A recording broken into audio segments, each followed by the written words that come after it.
Nós vamos falar desses inimigos ocultos hoje. Primeira coisa que eu queria falar com vocês é que nós temos um Deus maravilhoso. Quem acredita nisso? Nós temos um Deus maravilhoso, sim ou não? Um Deus bom, um Deus que tem planos de excelência, de prosperidade, de bênção para nós. E entenda que tudo que tem na palavra de Deus não está escrito por acaso. Cada detalhe, cada vírgula, cada pingo, cada tio está ali com um certo propósito do Senhor. É a palavra de Deus. Na Bíblia não tem erro, tudo na Bíblia é perfeito. E tudo que nós vemos na palavra do Senhor demonstra o seu amor, o seu plano para a gente. E a gente observa os planos do Senhor, o seu grande amor provado para a humanidade, quando Ele escolhe uma nação, Israel, para ser o seu povo exclusivo, o seu povo peculiar. Esse Deus maravilhoso, Ele tinha, propósitos e projetos para Israel. Israel chegou a um tempo de escravidão no Egito, passou ali 400 anos, 430 anos escravo, debaixo do jugo de Faraó. Mas esse não representava o plano de Deus para Israel. Não era essa a vontade do Senhor. O Senhor disse: vocês vão ficar escravos ali 400 anos, mas eu libertarei vocês e ainda castigarei aqueles que te oprimiram. Então Deus, Ele traça um plano e um projeto. Ele levanta um homem chamado Moisés, e Moisés é o libertador de Israel, o ungido do Senhor, e fez com que Israel fosse livre do jugo de Faraó. E o plano de Deus é que Israel, liberto, não ficasse sem um território, sem uma terra. Deus queria entregar para Israel uma terra especial, uma terra que condizia com a realidade de livre da nação de Israel. Não era qualquer terra. Deus não queria que eles ficassem no Egito. Ele queria que Israel chegasse à terra prometida, à terra de Canaã. Ontem na célula nós falamos muito sobre isso. Uma viagem que demora de 15 a 40 dias, dependendo da pessoa que viaja. Como Israel estava viajando como nação, uma viagem de 15 dias talvez demorasse até 40, 45 dias, ainda que com senhores, senhoras, com crianças, com gado. Israel passaria um tempo de 40 dias aproximadamente para fazer a viagem do Egito para Canaã. Mas vocês sabem quanto tempo Israel demorou para tomar posse da terra prometida? Quanto tempo Israel demorou para tomar posse da terra prometida? 40 anos. 40 dias se tornou 40 anos. Aquilo que era para conseguir de forma fácil, um caminho curto, um caminho rápido, se transformou numa jornada de uma vida inteira. Israel passou 40 anos. Por que isso aconteceu?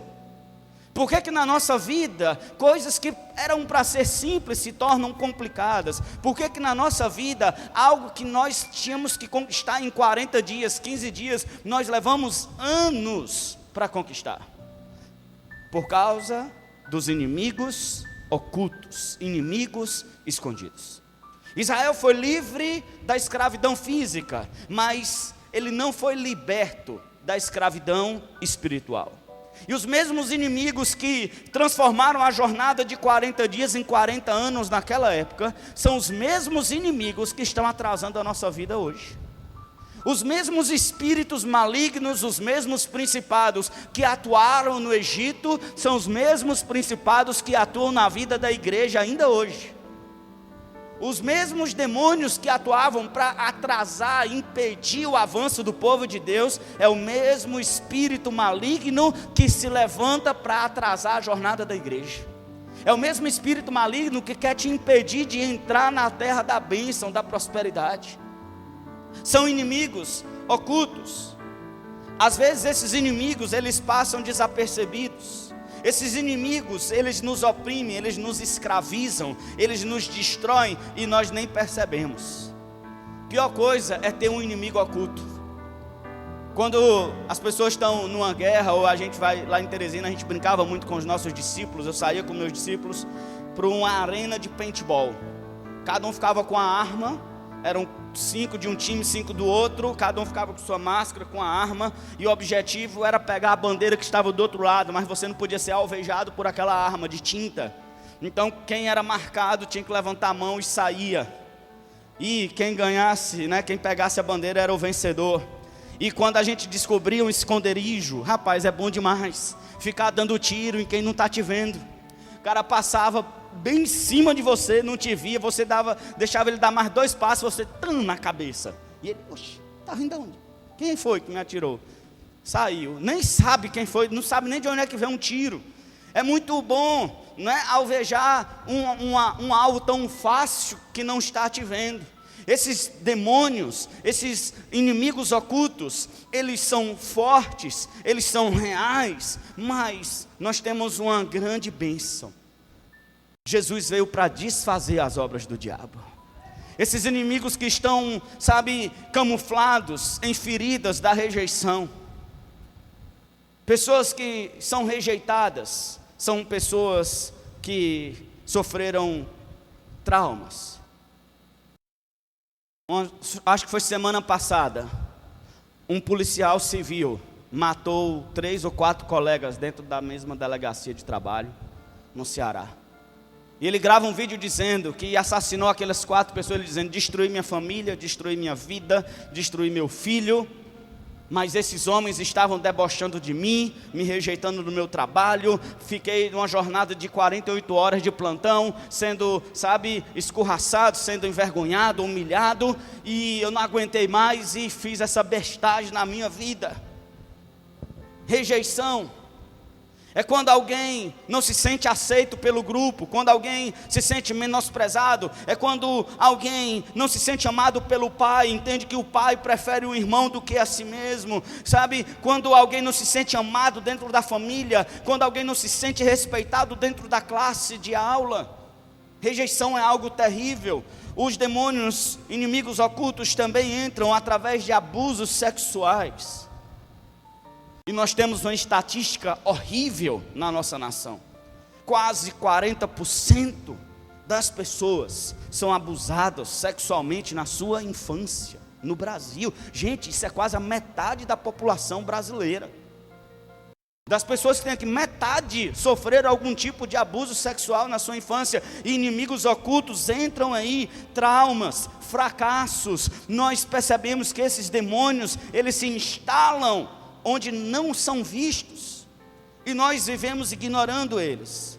Mas como vencer esses inimigos ocultos? Como eu posso vencer esses inimigos ocultos? Primeira coisa que você tem que entender é que um inimigo oculto, ele é vencido quando ele é identificado. Se você identificar o inimigo oculto, ele perde o poder. Quando o diabo ele é descoberto, ele perde o controle sobre a sua vida. Nós precisamos identificar esses demônios. 1 João capítulo 3, versículo 8 diz: aquele que pratica o pecado é do diabo, porque o diabo vem pecando desde o princípio. Para isso o Filho de Deus se manifestou, para destruir as obras do diabo. Quando Israel saiu do Egito, Deus tinha preparado todo o caminho por onde deviam passar. E um dos primeiros lugares, eu acho que a maior necessidade, vocês concordam? Que a maior necessidade no deserto é a água. É ou não é? Onde na nossa sala a gente estava brincando, meu amigo, quer ficar rico? Dê um jeito de vender Coca-Cola no deserto. Bem geladinha, ou uma garrafinha de água mineral. Você sabe quanto é que sairia uma água mineral no deserto?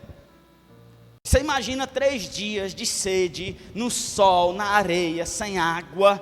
Imagina o desespero que era para encontrar água.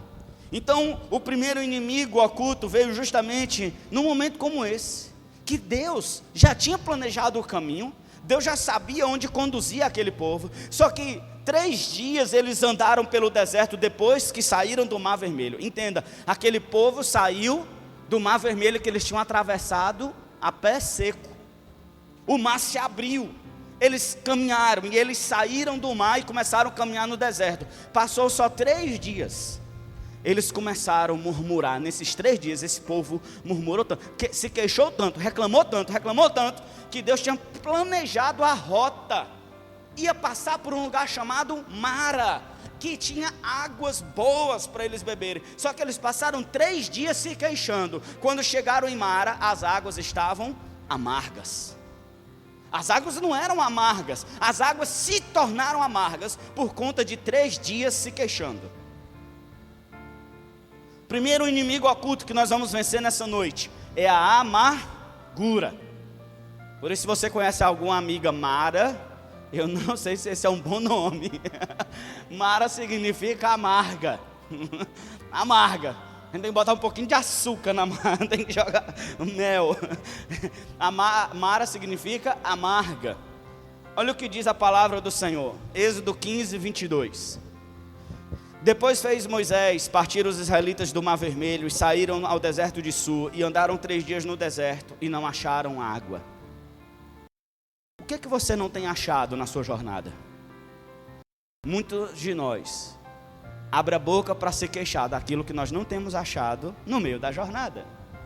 A gente não se queixa pelo que tem, a gente sempre se queixa daquilo que não tem, daquilo que não encontra. Entende que esse inimigo terrível, ele age na nossa insatisfação. Ele age na nossa inconformação com a situação. A gente olha para a circunstância, abre a boca e começa a se queixar. Então chegaram a Mara, mas não puderam beber das águas de Mara, porque eram amargas. Por isso chamou-se o lugar Mara. E o povo murmurou contra o líder, contra Moisés, dizendo: o que havemos de beber? O que havemos de beber? Sabe, querido, e ele clamou ao Senhor, e o Senhor mostrou-lhe uma árvore. Diga comigo bem forte: árvore. Deus mostrou uma árvore que lançou nas águas, e as águas se tornaram doces.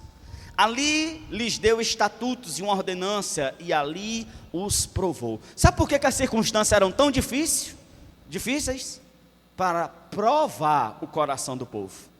Toda circunstância difícil que aparece pela frente, não é porque Deus é mau, não é porque Deus não te ama, é porque Ele está provando o seu coração. Se nós tivermos a atitude daquele povo, e no meio da adversidade, abrirmos a nossa boca para reclamar, para nos queixarmos, nós transformaremos tudo que está pela frente em amargo. Amargura é o resultado das palavras de reclamação quando nós estamos descontentes. Você já ficou descontente alguma vez? Eu já. O problema não é ficar descontente, o problema é falar na hora que está descontente.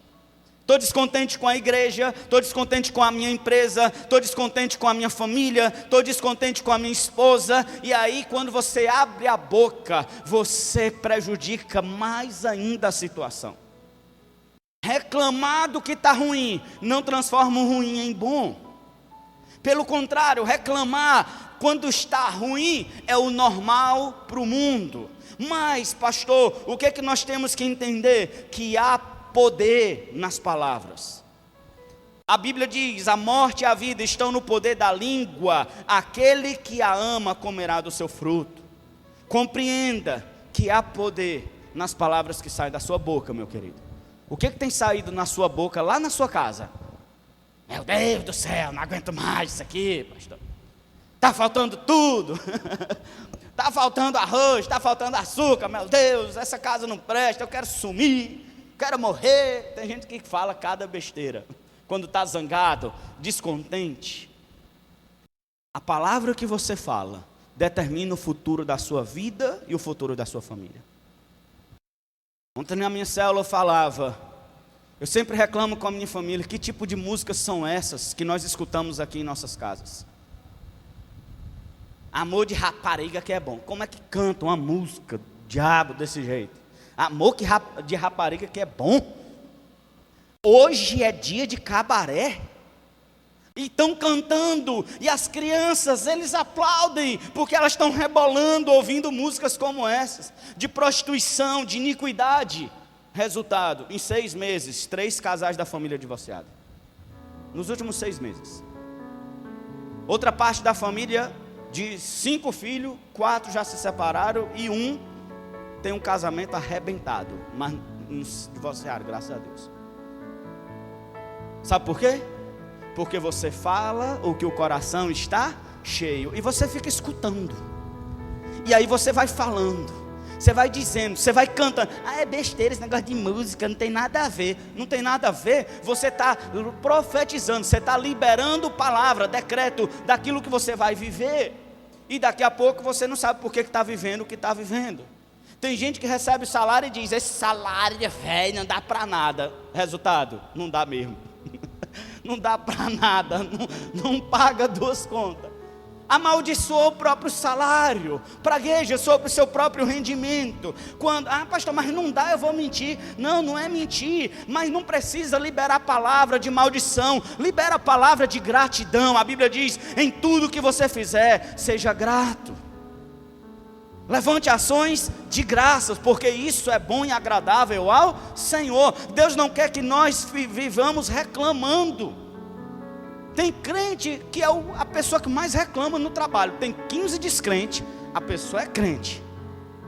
Aí dá uma coisa errada no trabalho, o crente é o primeiro a puxar a fila. Estou dizendo, isso aqui não vai dar certo. Meu Deus do céu, esse patrão aqui não sabe de nada não. Oh meu Deus, não vejo a hora de sair. Gente, bora sair daqui.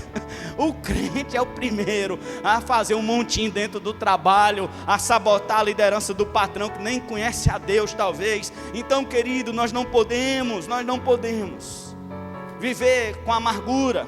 O homem viverá a consequência de suas próprias palavras.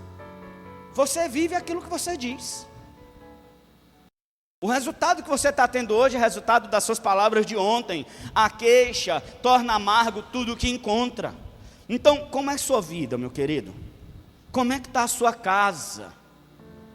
As palavras, elas, entendem? Palavras vãs não podem trazer felicidade. Elas trazem ruína. Elas trazem destruição. Qual foi então a solução para esse inimigo oculto? Qual foi a solução para a amargura? O que Deus mandou Moisés fazer? Deus mandou pegar o quê? Uma árvore. O que tem a ver árvore com água doce? É só pegar a floresta amazônica e jogar no Oceano Atlântico. Está resolvido o problema de água no planeta. Não, mas o que tinha a ver? Naquele momento tinha tudo a ver. Porque a árvore representa a cruz de Jesus. E quando aquele protótipo da cruz é usado, quando a cruz, a revelação da cruz vem para a sua vida, aquilo que você tinha estragado com a sua amargura é curada. A cruz de Jesus tem poder para redimir a amargura, a sua casa da amargura. Entenda, querido, que sua família, ela é especial para Deus. Deus não quer que sua família seja amarga. Por isso Ele te entregou a cruz. Qual é a solução da amargura? A cruz. Fala bem forte. A solução da amargura é a cruz. Amém? Segundo inimigo é a murmuração. Murmuração. Vamos lá.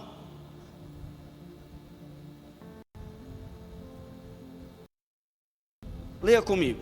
Depois toda a congregação dos filhos de Israel partiu do deserto de Sim pelas suas jornadas, segundo o mandamento do Senhor, e acampou em Refidim, e não havia ali água para o povo beber. Mais uma vez não tinha água. Eu acho que esse era o maior problema de se viver no deserto. A falta de água, a dificuldade de encontrar água. Então contendeu o povo com Moisés e disse: dá-nos água para beber. E Moisés lhe disse: por que contendeis comigo? Porque tentais ao Senhor. Tendo, pois, ali o povo sede de água, o povo murmurou. Fez o quê? Murmurou contra Moisés e disse: por que nos fizeste subir do Egito, para nos matares de sede, a nós e aos nossos filhos e ao nosso gado? A murmuração, ela está num outro nível da amargura. A amargura foi consequência da queixa. O que é a queixa? É falar a reclamação em voz alta para todo mundo. A murmuração é fazer isso entre os dentes, é fazer comentários entre os dentes, comentários de inconformismo. Eu vou dar um exemplo. É como o pastor está pregando aqui, alguém não concorda, aí começa: rapaz, sabia que esse negócio não dá. Fica falando para si mesmo. Ou fala escondido, só para o marido, começa a se comunicar. Isso aqui já é murmuração. E os casais têm seus códigos. Não é? Quem tem intimidade já tem seus códigos. Você olha assim. E pior, tem gente que não reclama aqui, mas reclama lá dentro do seu quarto. Começa a se levantar contra a autoridade lá sozinho na sua casa. Começa a falar mal do líder de célula. Começa a falar mal do pastor no meio dos filhos. Eu conheço crente que fala mal de pastor na frente dos filhos. Eu conheço crente que abre a boca e diz para os filhos: não temos que ir para a igreja hoje, isso é coisa de religioso. Sabe o que é que uns filhos desses vão aprender? Que igreja e praça é a mesma coisa. Igreja e praça, igreja e escola, igreja é a mesma coisa. Querido, qual foi a solução para a murmuração? Para a amargura foi a árvore. E para a murmuração, o que é que Deus mandou Moisés fazer? Deus mandou Moisés falar com a rocha. Deus mandou Moisés falar com a rocha. Olha o que diz lá em Números 20, versículo 8. Toma a vara, o cajado, ajunta a congregação, o povo, tu e Arão teu irmão, e o que? Falai a rocha.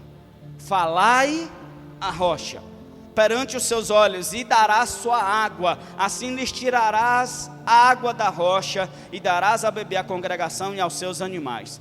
Ontem na célula eu estava comentando: gente, já percebeu que tinha uma pedra no meio da areia no deserto? Como é que uma pedra vai parar no meio da areia no deserto? Não é estranho? Porque uma rocha, geralmente ela está perto de uma montanha. Ela desgarrou, né, de uma montanha e está ali. Agora tinha uma pedra, do nada tinha uma areia, e do nada tinha uma pedra. E Deus fala algo mais absurdo ainda do que ter uma pedra naquele deserto. Ei, Moisés, está precisando de água? É só falar com a rocha. Fala com a rocha aí. Pede para a rocha, para ela dar água. Ordena, fala para a rocha dar água. E Deus manda Moisés falar. E olha o que é poderoso. Olha a revelação de quem era a rocha. 1 Coríntios 10, do 4 ao 5. E beberam todos de uma mesma bebida espiritual, porque bebiam da pedra espiritual que os seguia. Aquela pedra, ela não só estava na areia, como aquela pedra ia seguindo Israel. Já viu pedra caminhar? Você já viu pedra se mover? Então nós percebemos algumas coisas acompanhando Israel. Tinha uma nuvem de fogo de noite para esquentar. A nuvem caminhando, a gente entende, né? Que até hoje a gente vê uma nuvem caminhando. A nuvem está se movendo. Quando a gente olha numa noite de lua cheia e a gente percebe que tem nuvens no céu, a gente olha para a lua, dá a impressão que a lua está caminhando, porque a referência ali é a lua e a nuvem. Na verdade é a nuvem que está se movendo, e a gente tem a impressão que a lua está mexendo. Entendemos que tinha uma nuvem de dia cobrindo Israel para não deixar o sol escaldante do deserto consumir aquele povo. Mas uma pedra andando no deserto, o povo caminhando e a pedra. O povo ia para um lado, foi meu amigo, ia correr, né? Eu vi uma pedra desse jeito caminhando, mas aquela pedra era o bebedouro de Deus. Aquela pedra era a provisão de Deus e ia seguindo o povo. Olha que coisa impressionante. Mas aqui diz: e a pedra era Cristo. Era Jesus. A pedra era Jesus. Mas Deus não se agradou da maior parte deles, por isso foram prostrados no deserto. O que é, pastor, falar com a rocha?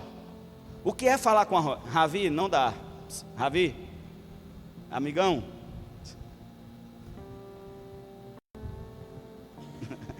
Ainda bem que eu sou amigo do Ravi, eu falo com ele, não é, Ravi?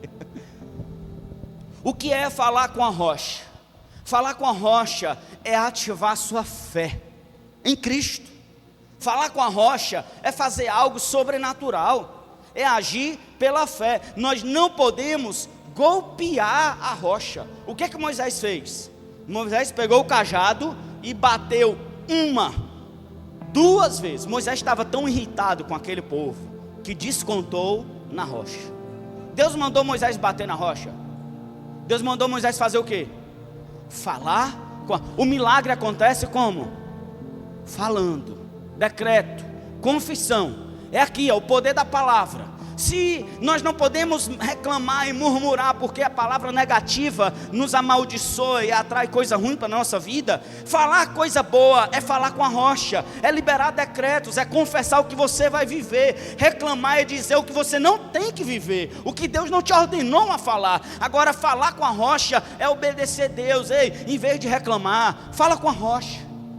E o que é falar com a rocha? É orar. É saber que você tem promessa de Deus e reclamar essas promessas do Senhor. Está passando por uma dificuldade financeira, você sabe que você tem promessa. Você sabe que Mateus vai falar isso. Ei, o Pai Celestial de vocês sabe que vocês precisam dessas coisas. Ele sabe que você precisa de roupa, Ele sabe que você precisa de comida, Ele sabe que você precisa de casa, Ele sabe disso tudo. Então quando você entende a palavra, você conhece a palavra, você sabe que tem promessas, em vez de murmurar, em vez de bater na rocha, em vez de golpear a rocha, você vai pegar as promessas e vai reivindicar. Deus, o Senhor disse que o Senhor me sustentaria. O Senhor falou na sua palavra que eu viveria do pão que o Senhor manda do céu. Eu estou confiado no Senhor. Deus, o Senhor fala que os pardais têm casa, que os lírios têm roupa, os pássaros não ajuntam em celeiros e o Senhor não deixa nenhum passar fome. O Senhor olha para os meus filhos, Deus olha para os meus filhos, não deixa essa dificuldade financeira nos consumir. Deus olha para a minha ansiedade, olha para a minha tristeza, olha para a minha preocupação. Entende isso? É uma oração específica. Falar com a rocha é oração específica, usando a palavra de Deus como promessa. Você falar com a rocha. Queixa e murmuração é bater na rocha. Orar a palavra é falar com a rocha. O que você tem feito? Batido ou falado com a rocha? Sabe por que muita gente não recebe as bênçãos do Senhor? Porque estão batendo na rocha. Pastor, mas não deu água? Pois é, deu água para o povo, mas tirou a promessa de quem desobedeceu. Talvez a sua desobediência, Deus pode converter em bênção para outras pessoas, mas ela jamais será bênção para você. A desobediência sempre será castigada por Deus. Sabe o que Deus falou para Moisés? O povo todo vai entrar em Canaã. Você só olha daqui, porque você não vai passar, você não vai entrar. Moisés, que libertou o povo do Egito, não entrou na terra de Canaã por conta da desobediência. Mas pastor, como é que pode? Moisés era um homem santo, um líder tremendo, recebeu a lei, passou por tanta dificuldade, ele só cometeu um erro e perdeu a bênção. E aquele povo que murmurou, reclamou, se queixou, está no mesmo pacote de Moisés? Falei, o que acontece, querido, é que você será julgado de acordo com a luz que você recebe. Moisés tinha um grande nível com o Senhor. A revelação que ele tinha não permitia a desobediência que ele fez. Porque com a revelação de Deus, de subir no monte, ver ele pegando fogo, ouvir a voz de Deus, ver Deus face a face, operar milagres, Moisés já tinha que saber quem era Deus, coisa que aquele povo não sabia. Então Deus, ele julga as pessoas de acordo com a revelação que cada pessoa tem de Deus. Isso é uma explicação. Como é que os índios de 500 anos atrás, que nunca ouviu falar de Jesus, serão salvos? Deus vai julgar porque eles não aceitaram Jesus? E eles vão para o inferno porque não. Deus vai julgar eles de acordo com a luz de revelação que eles tinham de Deus. E se você estudar Romanos, você vai ver que a prova que Deus existe está revelado até nas coisas criadas. Só de você ver uma árvore e um vento balançando aquela árvore, ali o Espírito Santo já vai poder estar falando contigo. Agora, depois que Cristo é revelado, aí o julgamento é mais severo com quem tem essa revelação. E o último inimigo é Amaleque. Presta atenção nisso aqui, querido. Porque esse é o principado que tem atacado a Filadélfia. Guarde isso que eu estou dizendo. Se tem um demônio que tem agido na nossa igreja e nós temos que destroná-lo e derrotá-lo, é o espírito de Amaleque. Esse demônio tem se levantado não só contra a Filadélfia, mas contra todas as igrejas do Senhor. Eu, como líder de vocês, em oração, tenho visto o agir desse principado contra a nossa igreja. Esse demônio é terrível. Amaleque é um espírito que corrompe os pensamentos, transformando os pensamentos em pensamentos negativos. Por isso que Deus falou que haveria guerra para sempre contra Amaleque. Meu querido, Deus mandou a gente perdoar os nossos inimigos. Jesus falou, se seu inimigo te pede água, dê água. Se ele te pede uma capa, dê duas. Se ele pede para caminhar uma milha, vai duas. Mas com Amaleque, eu odeio esse desgraçado, eu quero que ele morra. Pense num povo que Deus quer destruir. Pense num espírito maligno que Deus quer destruir, é Amaleque. E nós vamos entender, com Amaleque nunca teve misericórdia da parte de Deus. Você vai entender por quê. Se uma pessoa aceitar pensamentos negativos, independente da tarefa que fizer, já vai estar fracassado. Ah, eu tenho isso aqui para fazer, eu tenho essa empresa para abrir, não, eu tenho essa célula para fazer, eu tenho isso para trabalhar. Se você começar com pensamento negativo, você já vai estar fracassado. Quem era então pastor Amaleque? Gênesis 36:12, nós vemos o nascimento de Amaleque. Tímina era concubina, não era nem esposa, era concubina de Elifaz, filho de Esaú. Esaú é o outro filho de Isaac. Esaú era inimigo do filho da promessa. Essa mulher, ela tentou casar com Abraão e não conseguiu. Ela tentou ser concubina de Isaac e não conseguiu. Ela tentou ser concubina de Jacó e não conseguiu. E ela conseguiu ser concubina do filho de Esaú, Elifaz. Pense numa mulher cheia de demônio, de cão, que iria atrapalhar o povo de Deus. Ela teve de Elifaz a Amaleque. E aí surge Amaleque. Amaleque é um espírito maligno que ataca os mais fracos, ataca os doentes, ataca os isolados, ataca aqueles que ficam para trás. Quem é que Amaleque ataca? Por que Deus odeia tanto Amaleque? Porque em Deuteronômio 25:17, você verá que esse demônio desse povo era tão ruim, mas tão covarde, que Israel, marchando no deserto, Israel já estava com a caravana adiantada e ficou umas pessoas para trás, mais fracas, doentes, isoladas. Esse Amaleque, em vez de enfrentar Israel, o exército de Israel, eles eram tão covardes que eles foram por trás e procuraram os mais idosos, fracos, mais isolados, os que estavam debilitados, os que tinham ficado para trás, e os covardes fizeram refém esses mais fracos. Por isso que Deus odeia tanto Amaleque. Esse espírito maligno, até hoje, ele tem atacado os mais fracos. Cuidado, você que está fraco na fé, você é alvo de Amaleque. Cuidado, você que está doente espiritualmente, você é alvo de Amaleque. Cuidado, você que anda isolado, afastado da igreja, afastado das pessoas, do seu líder de célula, afastado da célula. Cuidado, você que está ficando para trás.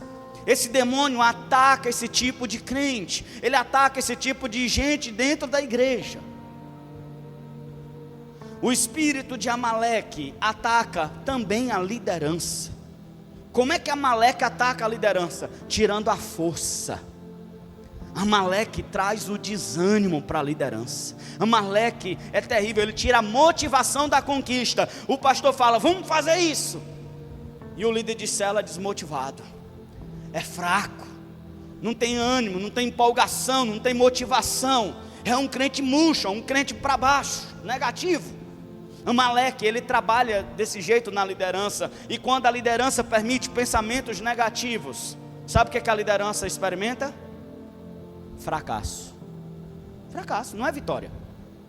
Amaleque sempre detém, ele sempre quer paralisar o crescimento e a conquista ministerial. Amaleque atua desse jeito. Se você vê Êxodo 17, do 13 ao 14, você verá que Amaleque foi um dos inimigos mais terríveis de Israel. E a primeira guerra de Israel foi contra os amalequitas. E a guerra estava tão grande, mas tão grande, Israel vencia. E Moisés e Arão e Josué estavam em cima do monte, vendo lá na planície a batalha, Israel prevalecendo. Mas Moisés tinha que ficar com as mãos levantadas. Enquanto Moisés estava com as mãos levantadas, Israel vencia Amaleque.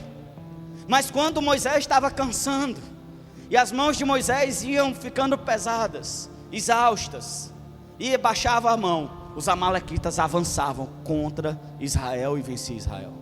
Então o que fez Josué? O que fez Arão? Você segura de um lado, eu seguro do outro. A mão de Moisés tem que ficar erguida. E eles sustentaram as mãos pesadas de Moisés para Israel vencer a batalha. Todo Amaleque é vencido quando os líderes são auxiliados. Quando os líderes são, porque líder cansa. Pastor cansa, líder de célula tem um momento que cansa, mas isso não é motivo de parar, isso não é motivo de deixarmos o demônio vencer. Por isso é importante termos discípulos fiéis ao redor da liderança, porque no dia que a liderança cansar, em vez dos discípulos murmurarem e reclamar, vão sustentar a mão do líder para que Amaleque seja derrotado. Porque se o líder está cansado, Amaleque quer desanimar a igreja, Amaleque quer desanimar os discípulos da célula, mas quando encontra pelo menos dois para sustentar um de um lado, um do outro, a guerra será do Senhor, será vencida pelo Senhor. Que tipo de discípulo é você, querido? É o discípulo, seu pastor pode contar contigo para sustentar a mão quando ele estiver fraco, quando ele estiver cansado. Seu líder de célula pode contar com você. Porque assim, tem gente que pensa que quem está se arrebentando é o líder que está em cima do monte. Ei, quando o líder está cansado, quem é derrotado é o povo. Quem morre é o povo. Quando Moisés abaixava a mão, sabe quem estava morrendo? É o povo. Quando você está ajudando o seu pastor, você não está ajudando o seu pastor, você está ajudando a igreja. Você está ajudando sua célula, você está ajudando as pessoas mais fracas do acampamento, entende isso? Não é questão de ser babão de pastor, babão de líder, não. É questão de guerra espiritual, derrotando Amaleque com a fidelidade. Nós temos que fazer isso, querido. Quantas vezes eu não tive que segurar os braços do meu pastor? Quantas vezes eu já vi ele cansado? Quantas vezes eu já saí de culto, botei ele no carro e fui dar soro para ele no hospital, depois de um culto. E não era cansaço físico, era estresse por conta de uma traição, de um discípulo falando mal. E eu sabia o que estava acontecendo. Ele não descia do púlpito, pregava o culto todinho, mas eu sabia como é que ele estava ali. Sabe o que aconteceu? Ele saía, foi: meu filho, me leva para o hospital urgente, estou passando mal. Ia eu e a pastora Vanessa, sentava lá no prontomed, entrava na sala de observação, ficava com soro, tomando medicação, até 1, 2 horas da manhã, depois levava para casa. Quantas vezes isso não aconteceu? Quantas vezes isso não aconteceu, querido? Por isso que uma grande arma de Deus contra esse principado é a submissão e a obediência à nossa liderança. Quer vencer Amaleque? Apoie seus líderes. Apoio ministerial. José teve que sustentar as mãos de Moisés, que estava cansado. Porque muitas vezes a gente cai no erro, pensando que líder é perfeito, que líder é imbatível, que líder não se cansa, que não tem dia mal, que não tem dívida, não tem problema financeiro, não tem problema de saúde. Tem gente que pensa que líder não tem direito nem de ficar doente. Mas nós temos que sermos fiéis. A nossa fidelidade derrota Amaleque no meio do povo de Deus. Números, capítulo 14, versículo 41. Sem a autoridade da liderança, nós somos derrotados por Amaleque. Lembra de Josué e Caleb e os 10 espias? Aqueles espias voltaram e fizeram o quê? Murmuraram. Eles queriam apedrejar Moisés, Josué e Caleb. E Deus falou: Moisés, chega, esse povo não vai mais entrar na terra prometida. Eu estou dando a minha palavra que todos eles vão morrer no deserto. Sabe o que o povo fez? Aquele povo se arrependeu, começou a chorar, a gritar: não, Moisés, não deixa Deus falar isso com a gente não, eu quero entrar na terra prometida. Moisés: não, Deus já deu a sentença. Não, mas nós vamos, agora a gente está com coragem, estamos com ousadia. Moisés disse: ei, eu não vou com vocês, não tem mais a minha bênção, não tem mais minha autoridade, não adianta. A missão de ontem, que você não quis obedecer, não serve mais para hoje. Não, mas agora eu faço. Não, a obediência atrasada é desobediência. Sabe o que aquele povo fez? Entrou na terra prometida. Não, a gente vai na coragem, na ousadia, na determinação. Entraram. Sabe quem estava esperando eles do outro lado, dentro da terra prometida? Os amalequitas. Pense no ataque que aquele povo ganhou dos amalequitas. Taca. Por quê? Porque Amaleque, ele quer fazer você desobedecer para depois te derrotar. Foram o primeiro povo que lutou contra os israelitas, e eles serviram para derrotar os desobedientes. Não adianta ousadia sem autoridade, não adianta ousadia, determinação, não adianta obediência fora de tempo, não adianta avançar ministerialmente sem cobertura espiritual, não adianta, vai ser presa fácil para Amaleque. Aquele povo foi derrotado.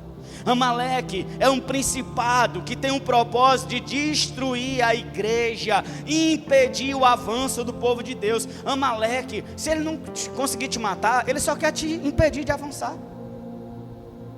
Ele está muito satisfeito em te paralisar. Fica por aqui mesmo, chega, já deu. Para que esse tanto de dedicação à igreja, à obra do Senhor? Fica onde você está. Saul, ele foi castigado quando desobedeceu a liderança e não destruiu Amaleque. Samuel chegou para Saul e fala: Deus está te dando os amalequitas, mas mate tudo, todo mundo e todos os animais. Lá vem Saul depois da grande vitória. Ele traz os animais para oferecer ao Senhor. Só isso aí já estava em desobediência. Mas sabe quem que ele trouxe? O rei Agag, rei dos amalequitas. Humilhado, castigado, fraco, acorrentado, mas estava vivo.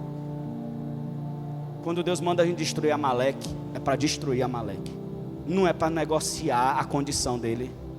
Já enfraqueci Amaleque. Não, pastor, já estou avançando nisso aqui, pastor, eu já estou tentando vencer, pastor, já estou, meu amigo, com Amaleque é tudo ou nada. Lembra do nome do rei que escapou? Agag é o nome dele. Pastor, e os amalequitas sumiram? Sumiram. Os amalequitas. Gideão lutou contra os amalequitas, Sansão lutou contra os amalequitas, Davi lutou contra os amalequitas, todo mundo lutou contra os amalequitas. Esse povo sumiu. Geração após geração, Deus mandou o povo de Israel lutar contra os amalequitas.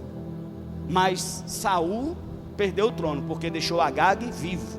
Pastor, mas qual o problema? Só um amalequita. Pois é, Esté capítulo 3, versículo 1. Depois dessas coisas, o rei Assuero engrandeceu a Amã. Você lembra quem era Amã? Foi o povo que fez o rei escrever um decreto para matar todos os judeus do império. Amã, filho de Amedata, filho de Agag. 2 gerações depois, lá estava o fraquinho acorrentado amalequita, gerando um genocídio para o povo de Deus.